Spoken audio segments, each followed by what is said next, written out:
Sí, lo tengo aquí. Gracias.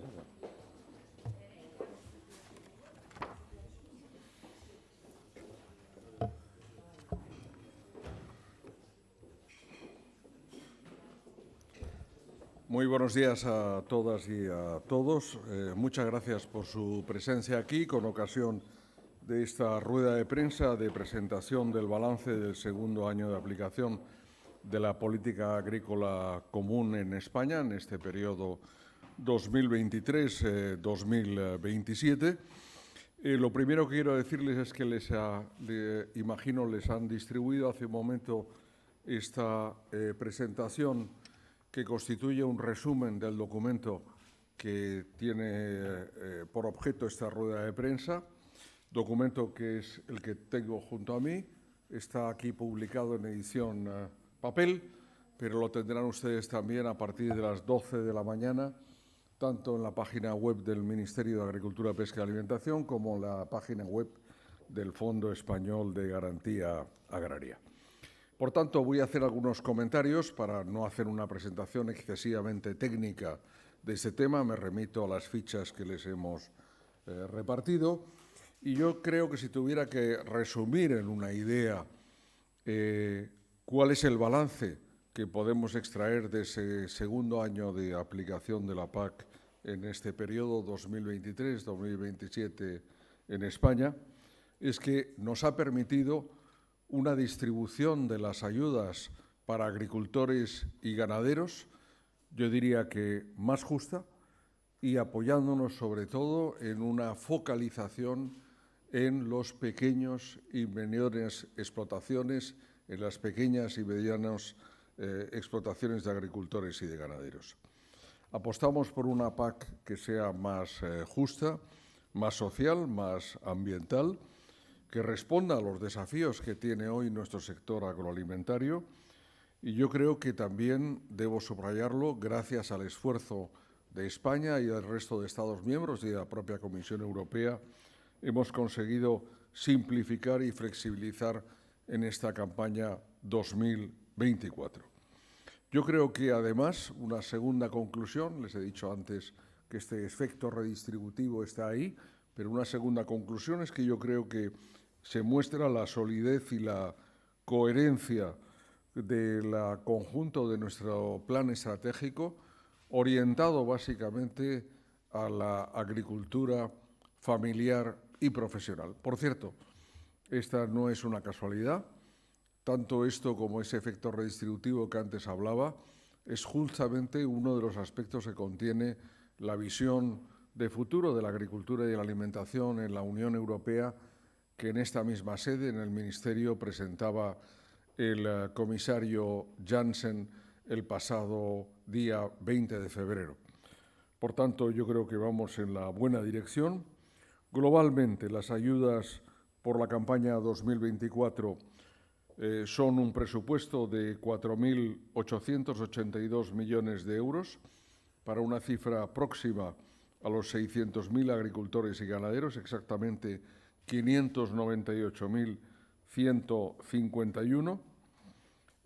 A fecha 23 de marzo se habían pagado ya 3.913 millones de euros correspondientes a las declaraciones 2024. Debo decir, por otra parte, que el presupuesto para el año 2024 se sitúa exactamente en 7 millones por encima de lo que era la cifra del año 2023, que era 4.883, comparados con los 4.882 que he mencionado hace un momento. Y desde el punto de vista cualitativo, más allá de las cifras, y aunque cite también alguna cifra al respecto, yo mencionaría de nuevo lo que he situado al principio, es decir, la importancia que hemos dado a dos factores que yo creo que son muy interesantes. La aplicación del pago redistributivo, que como ustedes saben fue una novedad en esta PAC 23-27, se aplicaba en otros Estados miembros, pero jamás había sido aplicada en España. Ha supuesto en el primer año 491 millones de euros. Y un segundo aspecto cumulativo con la limitación tope máximo de la ayuda básica a la renta, situada en 200.000 euros, teniendo en cuenta, descontando efectivamente y teniendo en cuenta los gastos laborales, seguridad social y salarios. Se sitúa, por otra parte, en 100.000 sin estos gastos y en una degresividad progresiva a partir de los 60.000 euros. Ello nos ha permitido recaudar, si de algún modo se puede decir así, 6,5 millones de euros suplementarios que han dejado de percibir 58 grandes beneficiarios del periodo anterior que percibían cifras superiores a los 200.000 euros, cantidad que hemos acumulado a la del pago redistributivo anteriormente indicado. Un segundo aspecto que quisiera mencionar es la importancia de las ayudas asociadas, que hemos incrementado en un 15% para los sectores más vulnerables o con mayores problemas de rentabilidad. Ascendieron en el año 2023 a 714 millones de euros y van a tener también un ligero incremento en este año 2024. El principal destinatario son los sectores ganaderos, son 523 de estos 714 millones de euros. En tercer lugar, quisiera mencionar dos aspectos que me parecen muy importantes. Lo que se refiere al pago complementario a jóvenes, que sumó en el año 2023 98 millones de euros, frente a los 46 millones de euros que en el último año de la anterior PAC, en 2022, se abonaron. Por tanto, 13.000 jóvenes se han beneficiado de estas ayudas, de este pago complementario, lo cual es muy importante. Y igualmente es muy importante lo que hemos introducido, una ayuda específica para la igualdad y en fomento de la presencia de las mujeres y sobre todo de las mujeres jóvenes en la actividad agraria, con un pago complementario que hemos establecido de un 15% de la ayuda complementaria a jóvenes, lo cual yo creo que es un elemento muy importante. En cuarto lugar, quisiera referirme al enfoque medioambiental. Como les decía al principio, junto al enfoque, lógicamente, social y redistributivo y de ayuda a la renta, es un aspecto muy importante. Este año, de nuevo, hemos incrementado el número de las declaraciones por los llamados ecoregímenes. Suman un total de 77,5% del total de las declaraciones los agricultores y ganaderos que han optado por esta figura, pero además cubrimos el 88% de la superficie total declarada. Tienen ustedes en el documento que tienen en sus manos la especificación de cada una de esas prácticas, pero quiero subrayar una de ellas, por ejemplo, la de la cubierta vegetal, que ha sido muy ampliamente utilizada tanto en viñedo como en olivar. Yo creo que este es un elemento muy importante y me quiero detener un momento en él, no solo por la importancia cuantitativa, más de 1.000 millones de euros que aplicamos de las ayudas directas, sino también porque se traduce en una mejor estructura, fertilidad, capacidad de captura de carbono de nuestros suelos agrarios y también en un incremento de diversidad de cultivos y de sistemas agrarios. Estamos apostando por un sector agrario moderno, competitivo, rentable y, por tanto, es muy importante que todos estos aspectos sean subrayados no solo desde el punto de vista de la orientación política, sino de la dotación presupuestaria de cada una de estas acciones. Y concluyo con la visión de conjunto numérica. El número de la superficie declarada, 22,2 millones de hectáreas, permanece estable. En cambio, disminuye el número de solicitantes de la PAC, un 3,9%, y como consecuencia de ello, el tamaño medio de las explotaciones pasa de 35,7 hectáreas en el año 2023 a 37 hectáreas en el 2024. Este es un proceso lógico de concentración que se produce con ocasión, pues no solo de la jubilación de muchos agricultores y ganaderos que estaban en activo, sino también del redimensionamiento competitivo de nuestro sector, lo cual es un factor que, lógicamente, teniendo en cuenta la estabilidad y teniendo en cuenta las cifras que estamos mencionando, supone una transición ordenada hacia unas estructuras más competitivas y que, lógicamente, tienen necesidad de apoyo de la PAC. Se sitúa, y lo verán en los documentos que les hemos facilitado, en el caso de España, dependiendo de las explotaciones, entre un 20 y un 30% de los ingresos anuales de una explotación, pero evidentemente es un elemento de estabilidad que, sumado a otros, como por ejemplo los seguros agrarios en relación con las contingencias climáticas extremas, pues supone un elemento efectivamente de estabilidad en la producción agraria y ganadera, lo cual es fundamental porque, como ustedes saben, el sector agroalimentario es uno de los pilares de esa autonomía estratégica de la que tanto se habla en estos momentos, en nuestras necesidades de defensa y de seguridad, pero también de autonomía y de soberanía energética y, por supuesto, de autonomía alimentaria, es decir, de la capacidad de alimentar todos los días en cantidad, en calidad y a precio razonable al conjunto de los ciudadanos. Estas son las observaciones complementarias de los documentos que les hemos distribuido y estoy a su disposición para responder a las preguntas que puedan plantearme al respecto. Muchas gracias.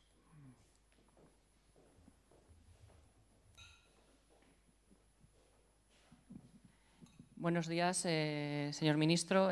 Carlos Manso, de 20 minutos. Le quería hacer 3 preguntas, simplemente. Una es por su valoración sobre la PAC post-2027, que es lo que nos viene ahora, y hay ahora mucho debate. Y luego la segunda es sobre las solicitudes, que no sé a qué ritmo están en esta presente campaña. Y la tercera simplemente es por el paquete del vino que se presenta hoy. Sí. Y le quería preguntar si el Gobierno está dispuesto, digamos, a utilizar todas las flexibilidades que le va a ofrecer la Comisión, dependiendo de qué zona de vino, claro, sea. Gracias. Muy bien, muchas gracias. Son muy interesantes las 3 preguntas. Les he hecho un balance de lo que era 2024 y también comparativamente con 2023. Usted me plantea una pregunta sobre 2025, las declaraciones, y si 2027. Eso está muy bien. Yo creo que siempre hay que caminar en el presente y mirar hacia el futuro. Empezaré por lo más inmediato, es decir, cómo estamos en este momento a fecha. Los últimos datos de que dispongo son del 25 de marzo. Está aquí la presidenta del FEGA y me dirijo a ella, evidentemente. Según los datos que nos han facilitado el FEGA, tenemos en este momento 188.538 solicitudes ya cumplimentadas. Supone el 31% de lo que estimamos pueda resultar el resultado final. Por hacer una comparativa, en la misma fecha, 25 de marzo del año pasado, estábamos en el 25%, es decir, que hay un ritmo más acelerado. Como ustedes recuerdan, el plazo de presentación es entre el 1 de febrero y el 30 de abril. Y, bueno, pues aprovecho su pregunta, como siempre, pues para animar todas las comunidades autónomas. Algunas lo abrieron el 1 de febrero, algunas un poquito más tarde por razones técnicas, pero animar a todos los agricultores y ganaderos a que presenten cuanto antes las solicitudes a través de las organizaciones profesionales agrarias, las cooperativas, las empresas de gestión o las entidades financieras correspondientes. Esta es una campaña normal, con lo cual yo espero que podamos completar el 100% de las solicitudes para la fecha prevista para final del mes de abril. En segundo lugar, sobre el futuro de la PAC. El pasado lunes, cuando en nombre de España expresé la visión sobre el futuro de la agricultura y de la alimentación, la comunicación muy interesante de la Comisión Europea, dije 2 cosas. La primera, que apoyábamos globalmente esta visión de la Comisión Europea. Lógicamente nos sonaba bien la música, pero esperábamos la letra, sobre todo de las propuestas que tiene que realizar en materia de jóvenes, en materia del sector ganadero, en materia de simplificación, pero había un aspecto fundamental que quise subrayar y ha tenido, debo decir, amplio eco en Bruselas, porque además fui el primer interviniente en ese debate, que fue simplemente decir, está muy bien la visión, pero si no tenemos una PAC con personalidad propia y dotación suficiente, la visión, lógicamente, se verá muy disminuida en su alcance. Y lo repito, España defiende una PAC que tenga personalidad propia y una dotación suficiente para hacer frente a todos los retos que tenemos identificados. Los retos habituales de la inestabilidad anual, ¿no?, de la producción agraria y ganadera en reacción con los factores climáticos, la intensificada por el cambio climático y, evidentemente, la situación y los problemas geopolíticos a los que nos enfrentamos. Y en relación con su tercera pregunta, efectivamente estábamos esperando con interés la publicación de este paquete vino. Hemos mantenido en la reunión del alto nivel contacto permanente con las comunidades autónomas y también con las organizaciones profesionales agrarias a este respecto. Ahora que tenemos ya el documento y conocemos las propuestas de la Comisión Europea, sin perjuicio, digamos, del trámite que tenga en Bruselas, vamos a abrir, lógicamente, a continuar ese diálogo con las comunidades autónomas y con las organizaciones agrarias para examinar qué flexibilidades y qué aspectos, qué medidas nos interesa aplicar en España. Se trata de una aproximación europea, evidentemente para 27 Estados miembros, pero además, como ustedes muy bien saben, España es un gran país y un gran país agroalimentario con unas diversidades muy importantes desde el punto de vista de las comunidades autónomas y de las propias denominaciones de origen e indicaciones geográficas protegidas y, por tanto, dentro del propio sector del vino tenemos diferentes puntos de vista y diferentes situaciones. Por tanto, como siempre, nos compete el honor y la responsabilidad como Ministerio de Agricultura del Gobierno de España de intentar llegar a una posición común dentro de España al respecto. En los próximos días está ya convocada estas reuniones de intercambio de puntos de vista y yo creo que lo importante es que la Comisión ha hecho, yo creo que, y tengo que felicitarla a la Comisión por haber hecho este paso adelante, sobre todo por las conclusiones del grupo de alto nivel, respondiendo a una situación que yo creo que está más significada en algunos países, no descubro nada, en Francia, por ejemplo, pero que también responde a contingencias derivadas, como antes hablábamos, de cambio climático, de tendencias de consumo y en este momento también, lógicamente, la afectación de las posibles guerras comerciales o conflictos arancelarios. Yo creo que este es un tema que evidentemente es importante y vamos a seguirlo. Somos un gran país productor y donde para nosotros el sector del vino es muy importante, por tanto vamos a seguirlo muy, muy de cerca.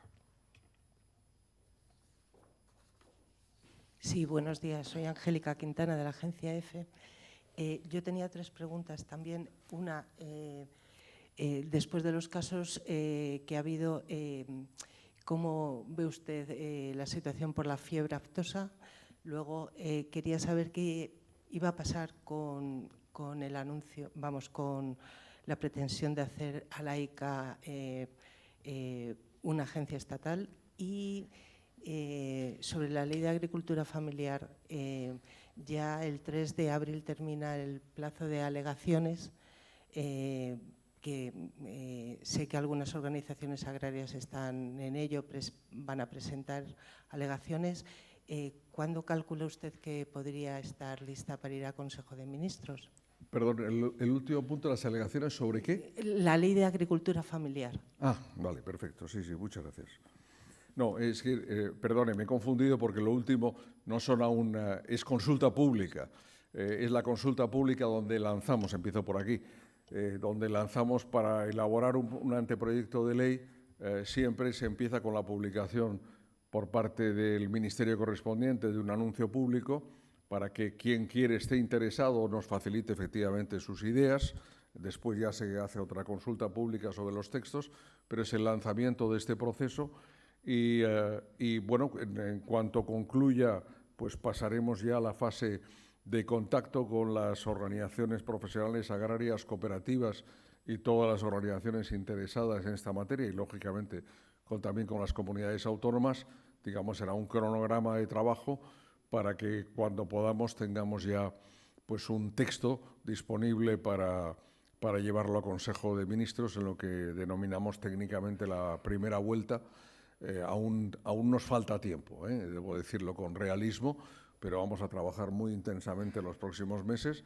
Pero ciertamente hay una gran expectación, pero nos tenemos que poner de acuerdo en cuál tiene que ser ese contenido de la ley, qué orientación debamos darle, y además hay otros temas pues, relativos a jóvenes, pero también relativos a la actividad en muchas zonas rurales que pueden y podrían incluirse en la ley y que podrían ser muy interesantes al respecto. En segundo lugar, y también en orden inverso, hacía usted referencia al tema de la ICA. Pues sí, efectivamente es lamentable que por el voto, ¿verdad?, del Partido Popular y de Vox, no haya podido salir adelante, y también de Junts, la Agencia de la Inspección de la Cadena Alimentaria, porque este era uno de los compromisos, pero evidentemente con rango de ley, que tenía asumido el Gobierno, que tenía yo asumido en nombre del Gobierno con las organizaciones agrarias. No ha sido posible en este trámite, que hubiera sido la versión o la facilidad o el mecanismo más acelerado para crear esa agencia estatal, tanto en dotación de medios humanos como materiales, y hacer su tarea inspectora, como lo está haciendo, por cierto, con mucha eficacia también, y lo debo señalar, a la ICA actualmente, pero no ha sido así. Tenemos ahora dos reformas, una reforma de la Directiva de Prácticas Comerciales Desleales y otra reforma de la Organización Común de Mercados Agrarios, ambos con iniciativas de reforma que tienden y que afectan a la ley de cadena alimentaria. Lo he dicho muchas veces, pero lo repito una vez más hoy porque es motivo de orgullo, inspiradas en nuestra ley. Pero además, en la visión de la agricultura y la alimentación hay una aportación extra de España que me parece muy interesante, que es la prohibición a nivel europeo de la venta por debajo de costes de producción. Este es un paso, yo creo que muy importante, es un paso adelante que supone dejar atrás pues todo un periodo en una regulación europea, subrayémoslo, europea, lo cual nos da también mucha tranquilidad desde el punto de vista de la aplicación de esta norma. Si tenemos en cuenta que tendremos que incorporar tanto, por un lado, las dos reformas que ahora estamos discutiendo y que yo imagino estarán en el Boletín Oficial de la Unión Europea este mismo año, como la referida a la prohibición de la venta a pérdidas a nivel europeo, pues yo creo que tendremos que aprovechar para hacer un único movimiento y poder incluir todas las reformas, incluyendo también la de la Agencia de Inspección de la Cadena Alimentaria. Esta es mi visión. La verdad es que es la primera vez que me pronuncio sobre este tema desde el trámite de la Ley de Pérdida y Desperdicio Alimentario. Me parece lógico aprovechar una única como diría, momento legislativo para hacerlo, y sobre todo para que quienes se hayan opuesto pues reflexionen, sobre todo cuando se llenan la boca de la defensa del sector agroalimentario y de agricultores y ganaderos, en lo que es la auténtica defensa de sus intereses. Y finalmente, en relación con la fiebre aftosa, me parece un tema de máxima preocupación y, por tanto, llamo, y lo quiero, digamos, significar con estas palabras, a la máxima prudencia y precaución por parte del sector. Es verdad, si ustedes miran la página web de la Comisión Europea, primero se detectaron unos focos en Hungría, a continuación en Eslovaquia, en una zona colindante, y ahora lo han sido en Austria.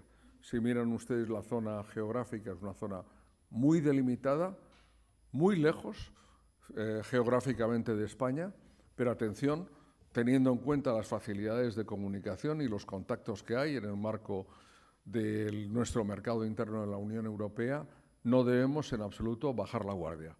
Por tanto, reitero, llamada a la prudencia y a la precaución, en particular de nuestro sector ganadero. Ayer mismo estaba en Palma de Mallorca en el Congreso de Cooperativas Agroalimentarias y confieso que más de 3 o 4 ocasiones, 3 o 4 participantes se interesaron por este tema de varias cooperativas ganaderas. Efectivamente, tenemos, por un lado, que llevar mucho cuidado y la máxima precaución en todo lo que proceda de fuera de España y, evidentemente, como siempre, pues maximizar las medidas en materia de bioseguridad de cada una de las explotaciones.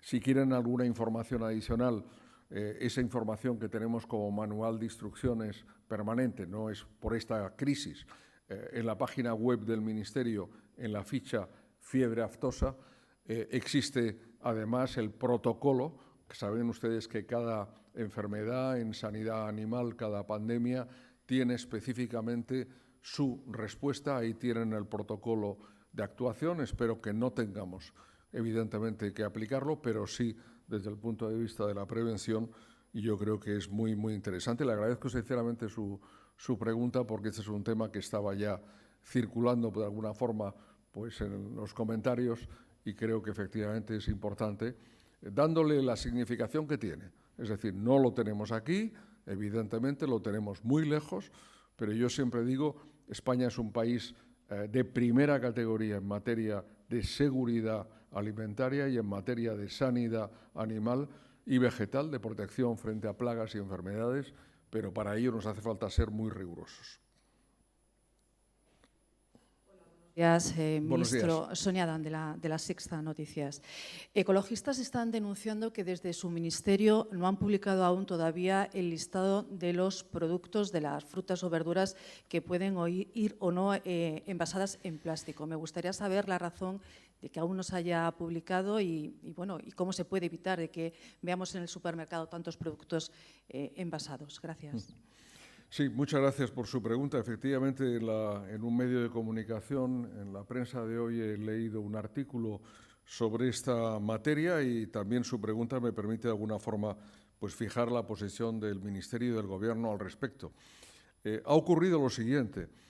El decreto, el 1055/2022, se publicó, si mi memoria se publicó hace un par de años, hace 3 años exactamente, 2022, efectivamente, y posteriormente la Unión Europea ha adoptado un reglamento en materia de envases y residuos de envases, que es el reglamento 40/2025, que va a entrar en vigor concretamente el día 12 de agosto del año 2026.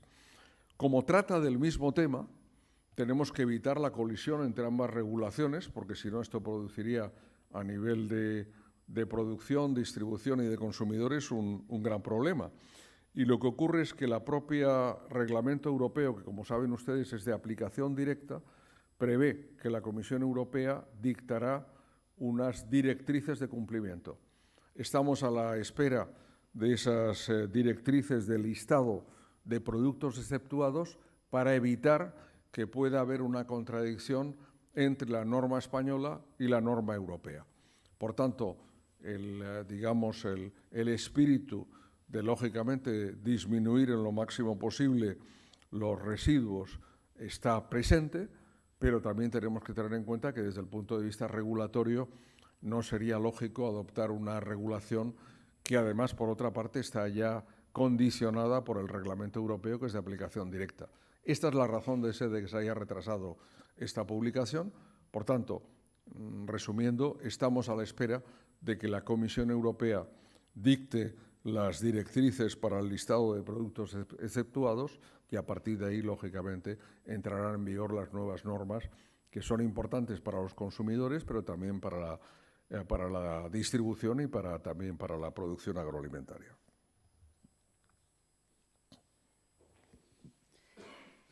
Buenos días. Buenos días. ¿Qué tal? Soy Adela Molina de la cadena SER. Le quería preguntar, ministro, por el precio de los huevos. Los propios datos del Ministerio reflejan que ha habido un incremento muy importante en las últimas semanas. No sé si han analizado ese tema, si creen que esa escalada va a subir y a qué atribuyen esta subida, porque los consumidores hablan de especulación, los productores de un incremento en los costes. No sé si el Ministerio ha hecho algún análisis de las razones. Muchísimas gracias. Sí, efectivamente es un tema que está reteniendo mucho la atención, como siempre. Es curioso, pero yo siempre digo que a veces estas situaciones nos permiten concentrar nuestra atención sobre las cosas importantes de la vida, ¿no? Porque hablamos de huevos, hablamos de aceite. Muchas veces se ignora el trabajo que hay detrás de la alimentación y el sector agroalimentario. Se da todo por supuesto y todo es muy complicado. Y el caso del sector, ¿verdad?, de los huevos y de la producción ovícola es un ejemplo perfecto a este respecto. ¿Qué es lo que ha pasado? En el otro lado del Atlántico es conocido la gripe aviar, y la gripe aviar ha producido, pues lógicamente, el sacrificio de un montón de granjas, de un montón de gallinas y una disminución muy alta, y estamos pues allí, en el otro lado del Atlántico, en una situación muy complicada. Ustedes la están siguiendo y están viendo esos carteles, ¿verdad?, pues de 6, 8, 12 euros por docena, que sin duda no vamos a ver en la Unión Europea. Lo quiero dejar claro. También hemos tenido problemas de gripe aviar, concretamente desde el mes de octubre al mes de febrero se han sacrificado en Europa, básicamente en Francia y en Italia, 6,2 millones de gallinas, lo cual es una cifra realmente muy importante, pero a pesar de ello se ha mantenido globalmente el mercado y particularmente en el caso de España. En el caso de España, la última cifra que recuerdo es la de las primeras 10 semanas de este año. Si comparamos las primeras 10 semanas de este año con las 10 semanas del año 2024, el incremento en origen del precio de los huevos se ha situado en el 17%. Es verdad que si cogemos los 5 años últimos, ese aumento ha llegado hasta el 50%. Y esto se refiere a varias situaciones, una de tipo coyuntural, me refiero a la de ahora en este momento. Cada año, y como tengo grandes expertos en este ministerio que tienen la memoria de todo lo que ocurre en muchos años atrás, me lo recuerdan, el precio de los huevos siempre aumenta en la primera parte del año hasta Pascua. Hasta Pascua siempre aumenta el precio de los huevos, lo cual está ligado efectivamente a este periodo del año y también al hecho de que el consumo de proteínas, sobre todo en meses como enero y febrero, la cuesta de enero, después de los gastos navideños, ¿verdad?, en otro tipo de proteínas más caras, hace que el huevo sea una proteína refugio a este respecto, ¿no? Y aparte de este factor coyuntural, tenemos un factor estructural muy importante, que es la atractividad. Es decir, si ustedes miran ahora, hace unos años se hablaba de la relación, por ejemplo, con el colesterol.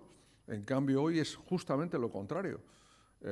Hoy todos los dietetistas y todo, yo diría que el conjunto del sector sanitario, pues recomienda muy activamente el consumo de huevos y particularmente estoy pensando en todas las dietas, pues por ejemplo de quienes practican regularmente un deporte, pues el huevo tiene un papel fundamental. Y además, y quiero subrayarlo, tiene un aspecto vinculado también al bienestar animal.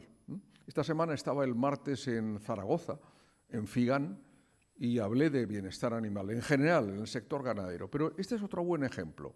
El hecho de no encontrar gallinas encerradas en una jaula, sino en condiciones mejores desde el punto de vista de la habitabilidad y de la producción, ha hecho que la imagen ha mejorado muy notablemente de cara al consumidor. Y el consumidor también es sensible a estos factores. Resumiendo, está aumentando el consumo de huevos. Tenemos un problema de oferta-demanda. En el caso de España, y de acuerdo con la demanda, se ha incrementado en un 4,2% y la producción en un 0,3%. Es decir, hay un desajuste, pero a pesar de ello, debo decirlo claramente, tenemos una capacidad productiva que puede responder perfectamente al mercado nacional. Por tanto, subrayo lo que indica al principio, no hay en tendencia, digamos, ningún riesgo inmediato visible en esta materia. Evidentemente, si no hay ningún comportamiento de mercado, por supuesto no legal, que condujera a un incremento injustificado de los precios. Lo estamos siguiendo muy de cerca, como siempre, por parte del Ministerio de Agricultura, también, lógicamente, pues por parte del Ministerio de Consumo, en su caso, pero no hay ningún factor, digamos, extraordinario que pueda detectarse desde respecto. Y ligándolo con una pregunta anterior, la de fiebre aftosa, me permito subrayar que desde el día 20 de enero de este año hay publicada una resolución del Ministerio de Agricultura, Pesca y Alimentación justamente sobre esta materia, sobre el refuerzo de las medidas en materia de seguridad para las explotaciones avícolas en relación con el H5N1, que es la gripe aviar, este patógeno, ¿verdad?, que supone un elemento pues, muy preocupante. Y en particular, esta resolución recuerda la obligación en las zonas de riesgo de tener todas las gallinas en un lugar cerrado para que las aves, digamos, silvestres en su migración no puedan contagiar una enfermedad, y también a que los comederos y los bebederos deben ser cerrados para evitar efectivamente que pueda haber un contagio vía estas aves silvestres. Este es el resumen. Perdone por haber sido un poco largo, pero me ha inspirado usted con su pregunta y como ve, hay mucha reflexión por parte del equipo del Ministerio en torno a estos temas, ¿no? Muy bien, pues muchas gracias de nuevo y tienen a su disposición los documentos, y si hay cualquier elemento técnico del que quieran alguna aclaración, está todo el equipo, la secretaria general y la presidenta del FEGA y, por supuesto, la directora de comunicación a su disposición. Muchísimas gracias y muy buen fin de semana a todos. Gracias.